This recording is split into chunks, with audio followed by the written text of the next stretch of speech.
Tribunal del país. Aspira a garantizar jurídica e instrumentalmente que la población tenga un acceso efectivo a la justicia federal y continuar con la política judicial de protección y respeto de los derechos humanos reconocidos en la Constitución y en los tratados internacionales. Hoy viernes 24 de junio de 2022 agradecemos la presencia, pero sobre todo el esfuerzo, la dedicación y el compromiso de directivos de la Universidad Humanitas. Me refiero a el licenciado Israel Castro, director del campus,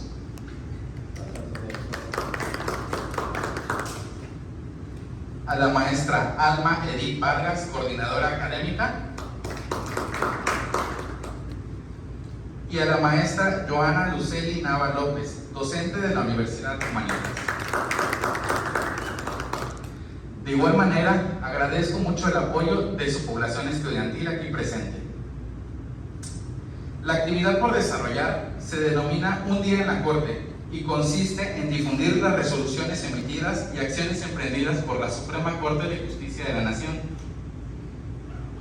En este sentido, estudiantes de la licenciatura en Derecho representarán una sesión de la cual se discutirá el amparo directo en revisión 64-67-2018.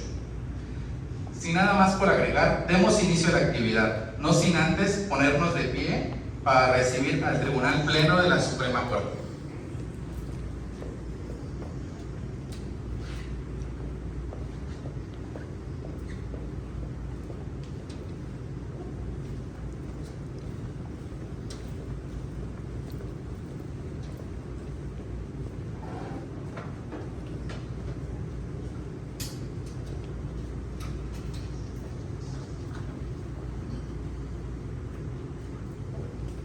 Pueden tomar asiento.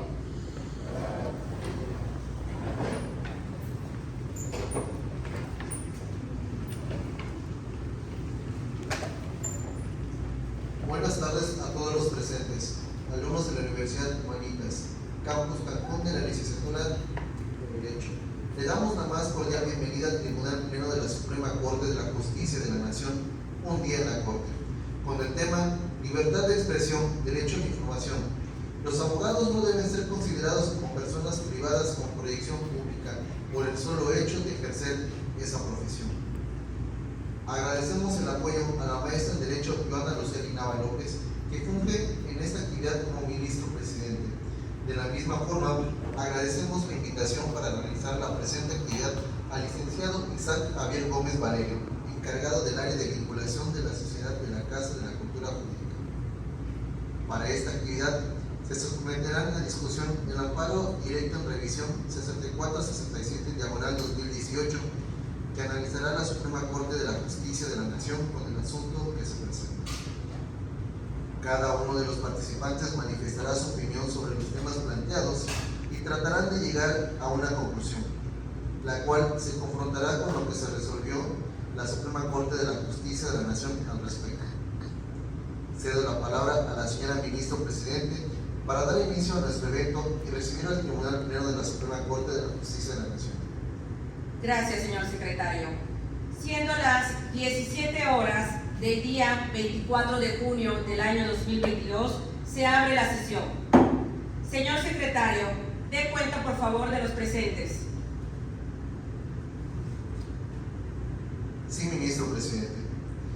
Doy cuenta que se encuentran presentes y se toman la asistencia de los ministros. Ministro Ana Susana Licona Chávez. Ministro Armando Ávila. Ministro Carmen Isabel Medina Carrillo. Ministro Laura Verónica Jascobo. Ministro Carlos Quique Hernández. Ministro Fernando Chávez Martínez. Ministro Armando García Pérez. Ministro Leonel Vázquez Mejía, así como el ministro ponente Humberto García Santos. Se da inicio a la sesión de este Tribunal de Pleno respecto a la libertad de expresión y el derecho a la información. Son derechos con rango constitucional en nuestro país, al estar reconocidos, entre otros, en los artículos 6 y 7 de la Constitución Federal, con la Convención Americana sobre los Derechos Humanos y 19 del Pacto Internacional de los Derechos Civiles ambos tratados suscritos y ratificados por nuestro país. Se determina la existencia de una violación de derechos humanos. Se busca proteger y garantizar los derechos humanos a la vida privada y a la seguridad. Analizar si se dejó de aplicar el principio de progresividad hacia sus derechos al honor, decoro, profesión y familia. De lo anterior, estamos en presencia de un caso donde una persona alega que otra le causó daño por motivo de información divulgada. Debemos partir de la existencia de un sistema dual de protección de la libertad de expresión y derecho a la información. Se concede el uso de la voz al ministro presidente Joana Luceni López. Gracias, señor secretario. Esta primera sala de la Suprema Corte de Justicia de la Nación es competente para conocer el presente recurso de revisión en términos de lo dispuesto en el artículo 107, fracción novena de la Constitución Política de los Estados Unidos Mexicanos, en virtud de que el recurso interpuesto en contra de una sentencia dictada por el Tribunal Colegiado de Circuito en un juicio de amparo directo en materia civil, la cual somos competentes exclusiva de esta primera sala. Se establecerá objetivo que permiten identificar que la ponderación que realizó el Tribunal Colegiado resultó incorrecta, toda vez que el sistema de protección dual de la libertad de expresión tiene dos naturalezas: las figuras o personas públicas y las personas privadas sin proyección pública. En opinión de los recurrentes, se actualiza este último supuesto. De la misma forma, y los recurrentes manifestaron no coincidir con la consideración del Tribunal Colegiado a que no se puede analizar las expresiones ofensivas en un plano jurídico, toda vez que éste debió analizar las expresiones ofensivas que afectan la vida privada y el honor. Señores ministros, se somete a consideración, pregunto, si se aprueba a votación económica para aprobar el acta correspondiente. Aprobada por unanimidad de votos. Estos son algunos puntos que se van a poner a consideración. Doy el uso de la voz al ministro ponente para que exprese de forma breve una síntesis de su proyecto. Por favor, ministro Humberto García. Gracias, ministro presidente. Un grupo de trabajadores abogados fue alcanzado por las notas sensacionalistas de un trabajador periodista. Este trabajador en su nota periodística ventila que un grupo de abogados están llevando a cabo actos contrarios a la ética profesional, toda vez que los juristas tienen acaparamiento de diversas demandas laborales. El artículo 5 de la Constitución Política de los Estados Unidos Mexicanos cita que nadie podrá ser privado de dedicarse al trabajo, profesión, que le acomode siempre y cuando sea lícito. Y desde un punto de vista neutral, aquí el periodista de igual manera cometió actos contrarios a la ética profesional. Si bien es cierto que la función principal del periodista es informar, también lo es que debe hacerlo respetando los derechos humanos de las personas, tales como lo son derecho a la identidad, derecho al honor, derecho a la vida privada y sobre todo derecho a la rectificación y respuesta a los anteriores demandas de la Convención Internacional de Derechos Humanos. No está por demás reiterar que derivado de esta nota sensacionalista se violaron diversos derechos humanos de la familia en mención. Si bien es cierto la libertad de expresión es un derecho consagrado en nuestra Carta Magna, también lo es que debe hacerse sin transgredir derechos de las personas. Por lo tanto, considero se debe tomar en cuenta mi proyecto. Es cuanto, ministro presidente. Gracias, ministro Humberto. Otorgo el uso de la voz al ministro Carlos Hernández. Gracias, ministro presidente. El proyecto que nos presenta hoy el ministro Humberto es novedoso de importante relevancia y nos obliga a analizar esos alcances que tiene la libertad de expresión frente a una profesión como es la abogacía laboral, en este caso que nos convoca hoy. Por un lado tenemos que la libertad de expresión es fuente de la democracia en nuestro país, pero también tiene sus limitantes, y una de ellas, las básicas, es que no sea que no afecte a terceros, que no sea tendenciosa, que no tenga alto grado de morbo, que no tenga vejaciones y discursos de odios. Por otro lado, tenemos que la abogacía goza de ese derecho de confidencialidad y de alto grado al honor y la ética, pero también el secreto profesional para no afectar una buena defensa. Es así como el quejoso manifiesta que el periódico le causa daños en su honor porque utilizó vejaciones para poder lanzar esa publicación, llamándole coyoteos, acaparadores, antiéticos. Son palabras que no entran al estudio en un plano jurídico, pero sí la afectan. Es cuatro, señor. Gracias, ministro. Otorgo el uso de la voz al ministro Humberto Ávila. Gracias, presidente. Bueno, de acuerdo al proyecto que nos presenta el ministro Humberto García, quiero manifestar que estoy a favor de adoptar una postura en la cual los límites de la crítica sean más amplios cuando a esta se refiere a personas que por dedicarse a actividades públicas o por el rol que desempeñan en una sociedad democrática están expuestas a un control más riguroso de sus actividades y manifestaciones que aquellas particulares que sin proyección pública alguna, pues en un sistema inspirado en valores democráticos, la sujeción a esa crítica es inseparable de todo cargo de relevancia pública. La principal consecuencia de la doctrina de la real malicia, conforme a la cual la imposición de sanciones civiles derivadas de una emisión de opiniones, ideas o juicios, corresponde exclusivamente a aquellos casos en los que existe información falsa o aquella que haya sido producida con real malicia. Esto es con la única intención de dañar, ¿no? La real malicia es un criterio subjetivo de imputación adoptado para resolver en los casos de responsabilidad civil ejercido por la libertad de expresión.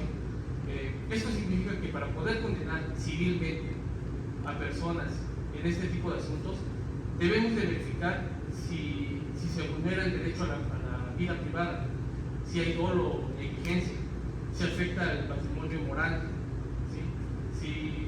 Si la persona tiene una relación de causalidad con la conducta ilícita y con el resultado del daño, ¿sí?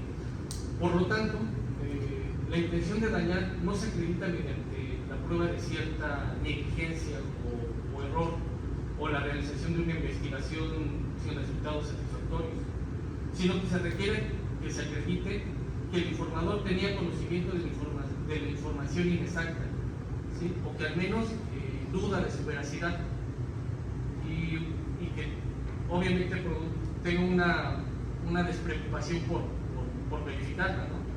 Solamente así se puede acreditar una intención de dañar. Es cuanto. Muchas gracias, ministro Armando. Otorgo el uso de la voz al ministro Susana Chávez. Gracias, ministro presidente. Quiero destacar la relevancia de la libertad de expresión y el derecho a la información con rango constitucional, así como también su ejercicio frente a los derechos de personalidad. Para esto, las siguientes interrogantes. ¿Qué pasaría si la libertad de expresión no tuviera un rango constitucional y asimismo sus derechos a la libre personalidad? Me voy a permitir citar la siguiente frase de Manuel Belgrano, abogado político y militar argentino, que dice así: la vida no es nada si la libertad se pierde. Con esto más adelante quiero continuar. Es cuanto. Gracias. Otorgo el uso de la voz al ministro Carla Isabel. Gracias, señora ministra. Con análisis al artículo 7º constitucional, la libertad de expresión es la manifestación de ideas en forma gráfica. Si bien es cierto que la libertad de expresión y el derecho a la información son derechos de rango constitucional, existen ciertos lineamientos para violentar los derechos de personalidad, como lo es el derecho al honor y la vida privada. Lo establece el artículo 6º constitucional, primer párrafo. No puede haber ataque a la moral, a la vida privada o violentar los derechos de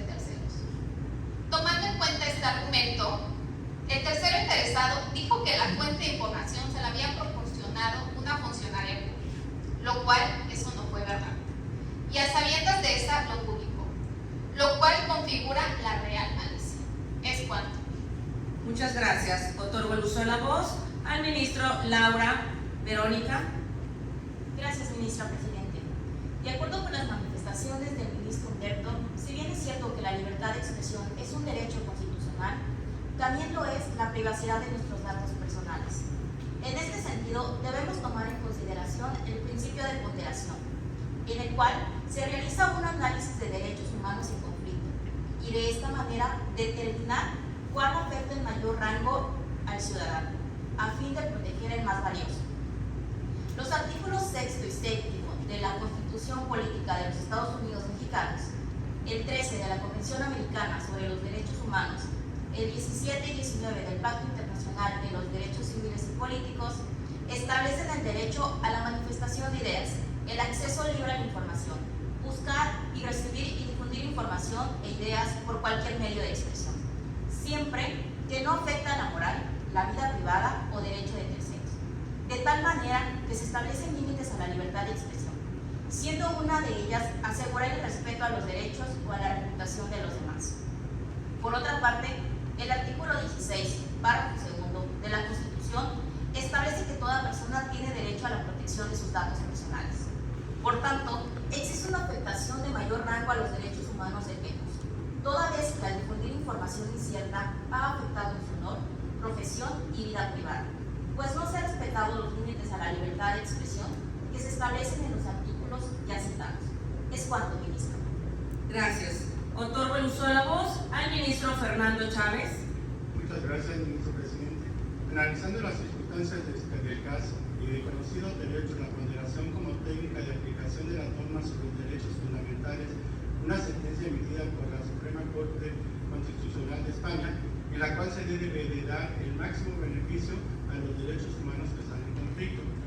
En tales circunstancias, el honor es para la valoración que la propia persona tiene de sí misma, independientemente de lo que las personas puedan pensar de él.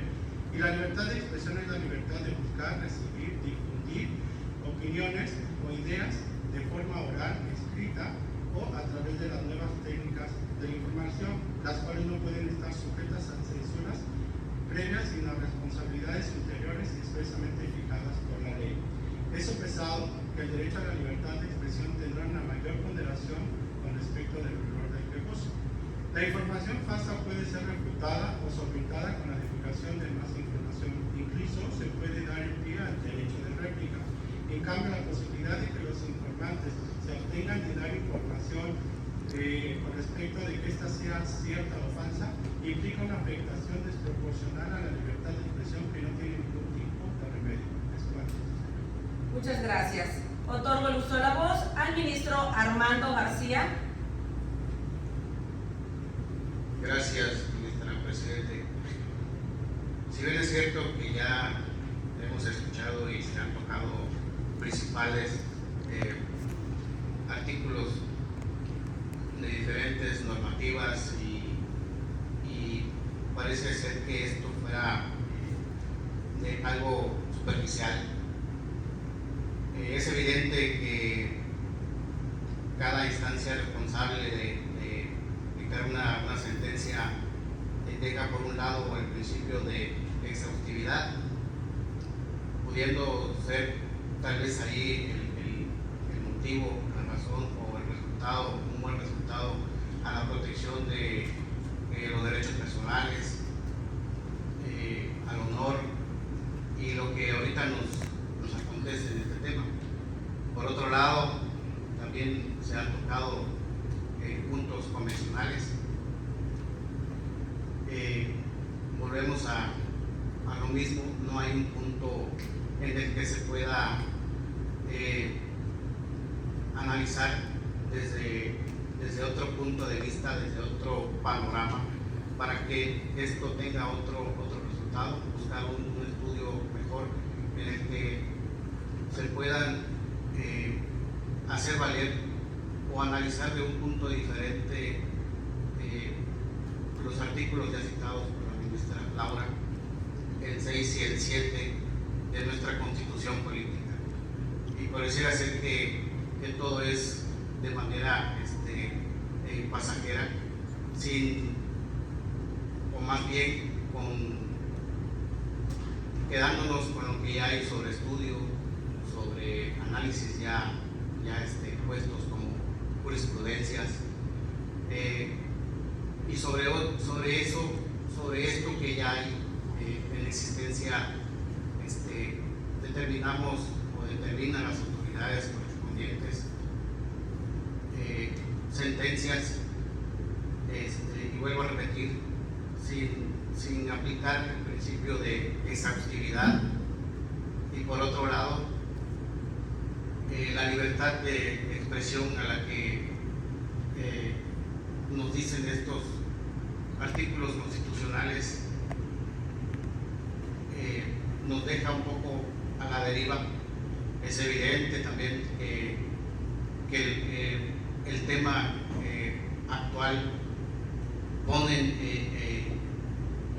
en tela de juicio la profesión, en específico de los abogados, y la protección de los derechos como persona.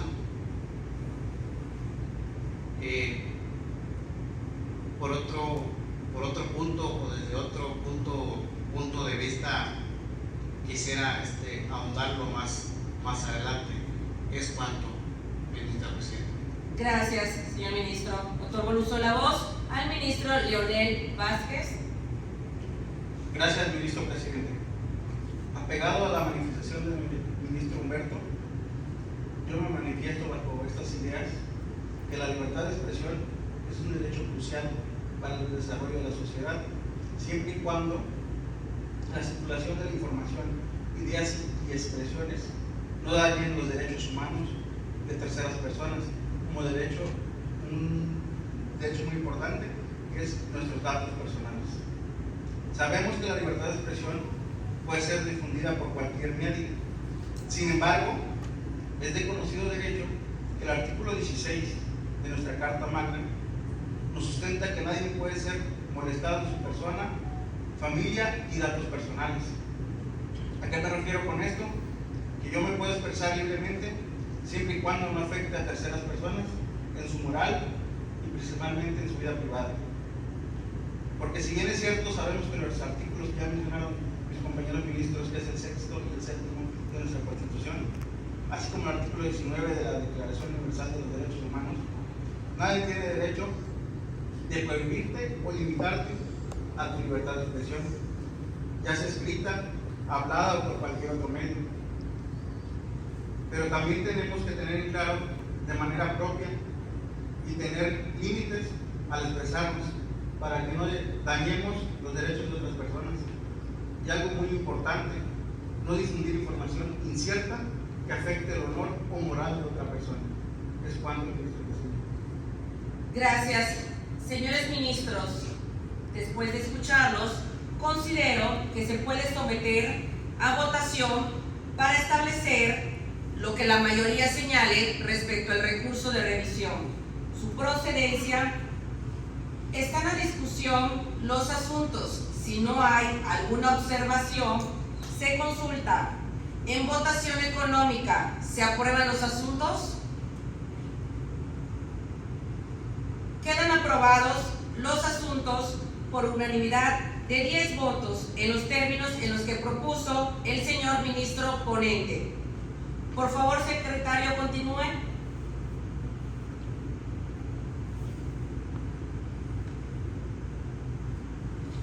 Sí, señor ministro presidente. Los agravios expuestos de los quejosos fueron: inciso A, el tribunal colegiado no resolvió correctamente ni valoró adecuadamente las pruebas. Inciso B, addujeron no estar de acuerdo con la calificativa de fundado pero inoperante de sus conceptos de violación, ya que el tribunal colegiado partió de una premisa falsa al determinar que correspondía a los quejosos demostrar la ilicitud de la conducta. Inciso C, que el tribunal colegiado advirtió que la responsable omitió imponerse del conflicto de derechos fundamentales y negó el amparo, siendo que debió remitir el asunto para que la sala responsable resolviera el asunto considerándolo una persona privada sin proyección pública. Inciso D, reiteraron que no es ajustado a derecho que el órgano colegiado las haya considerado personas con proyección pública. Inciso E.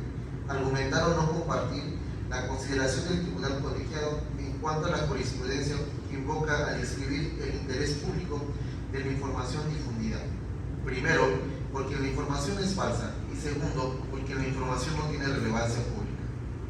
Inciso F.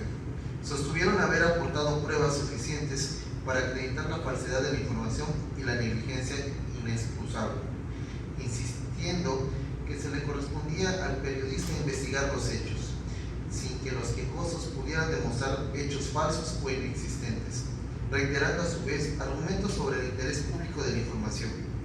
Inciso G. Señalaron que incluyeron razonamientos para refutar la conclusión del colegiado sobre la responsabilidad del periódico, de la servidora pública, el derecho de la réplica y lo relativo a su cónyuge e hijos. Muchas gracias. Para poder determinar, por favor, ministro ponente, continúe.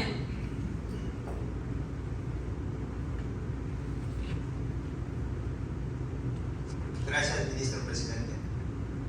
En cuanto a la litis que hoy nos ocupa, invocaré a la Convención Americana sobre Derechos Humanos en su artículo 14, fracción primera, la cual cita que toda persona afectada por informaciones inexactas o agraviantes emitidas en perjuicio a través de medios de difusión legalmente reglamentaria que se dirija al público en general tiene derecho a efectuar por el mismo órgano de difusión su rectificación o respuesta.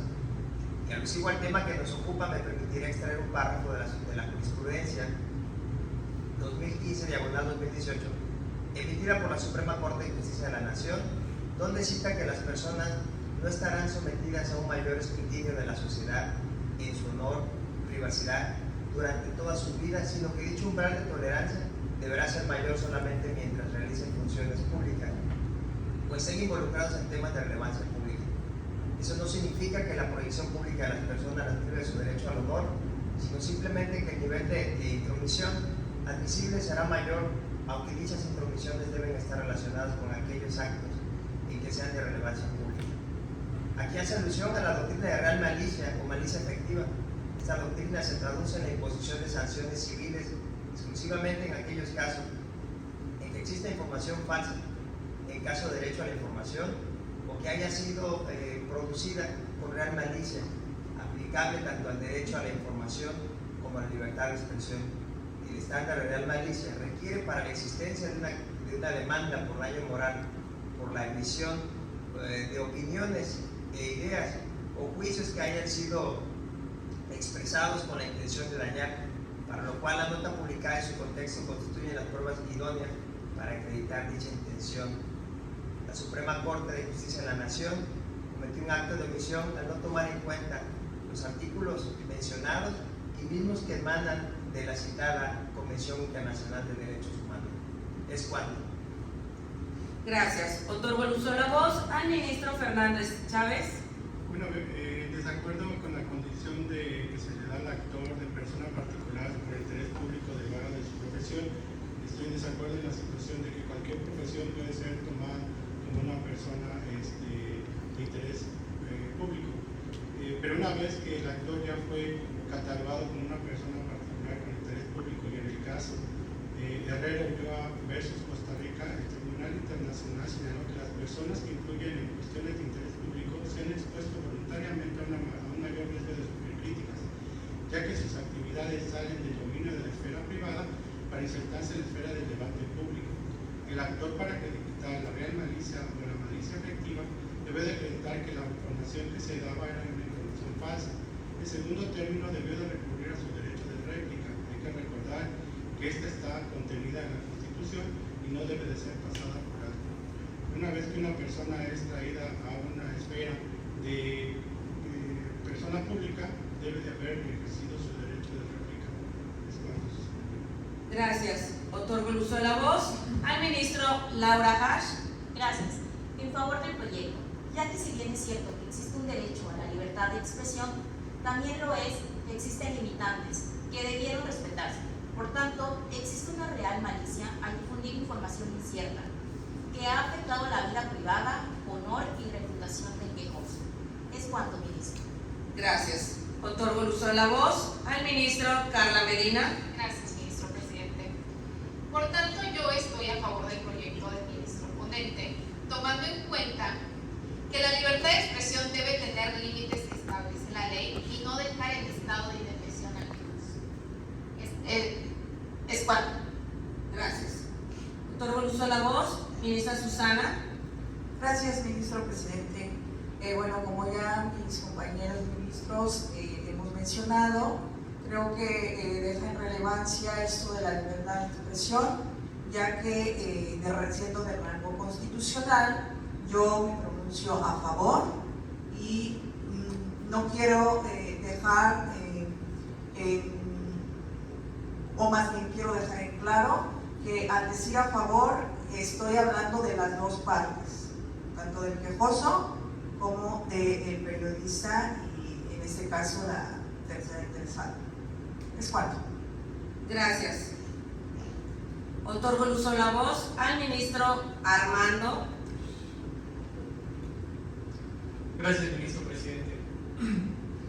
Es importante que para efectos de la protección de la libertad de expresión y para que las personas puedan divulgar información, asimismo al resto de la sociedad, obtener esa información de interés público, que la responsabilidad civil no se derive de la acreditación de la información, sea falsa o no, o que la misma fue divulgada a sabiendas de su falsedad o con tal despreocupación sobre si era falsa o no. ¿Sí? En conclusión, yo me pronuncio, y es cierto que los derechos de la personalidad también se gozan de un estatus constitucional, y sin embargo la posición que ahora adoptamos no se vuelve imposible para la reparación de los derechos.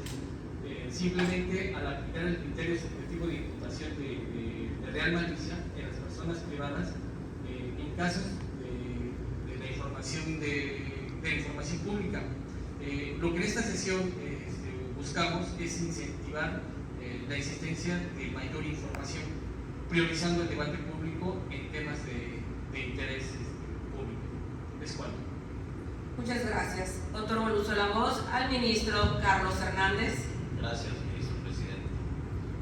Los medios informativos muchas veces son utilizados con fines perversos por los poderes fácticos para crear un daño moral imposible de reparación, a sabiendas de que la real malicia en México es difícil de comprobar y el derecho comparado hay pocos casos. En el derecho sentido, cuando una nota periodística prejuzga y afirma delitos no comprobados, son señalados por la sociedad causando un daño al honor, a la dignidad, violando la presunción de inocencia que goza todo individuo en nuestra Constitución, daño que muchas veces terminan con un discurso, llevando a cabo consigo la apatía del gobernado o justiciable para denunciar este tipo de daños, sabiendo de la situación de la secuela procesal del aparato de justicia en México, que podrían pasar años en espera de una resolución de tantas equivocaciones.